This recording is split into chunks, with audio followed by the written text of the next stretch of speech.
The big news today comes from the Varanasi District Judge A.K. Vishwesha, who delivered a significant order in the Gyanvapi Mosque dispute.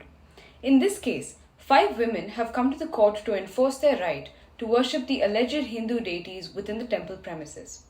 The same district court set up an investigative team to determine if the mosque was originally a temple in April 2022. In his order today, Justice Vishwesha held that the petition is maintainable. In doing so, he rejected the Mosque Management Committee's argument that the Places of Worship Act bars any investigation to ascertain the original nature of a place of worship. While sending the case back to the district judge earlier this year, Justice Chandrachud at the Supreme Court orally remarked that the Act bars altering the nature of a place of worship but does not bar any ascertainment. The district judge's order today seems to be working on the same logic. He states that the petition is not barred by the Places of Worship Act, since the Hindu women are only seeking a right to worship, not a declaration that the site is a Hindu temple or any other alteration. This order only settled the question of maintainability.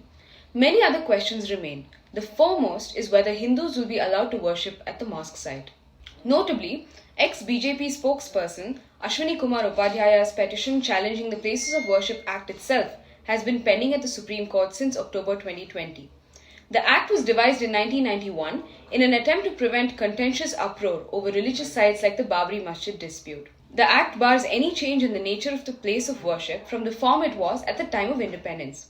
In the Babri judgment, the court observed that a law furthers secularism, a basic feature of the constitution.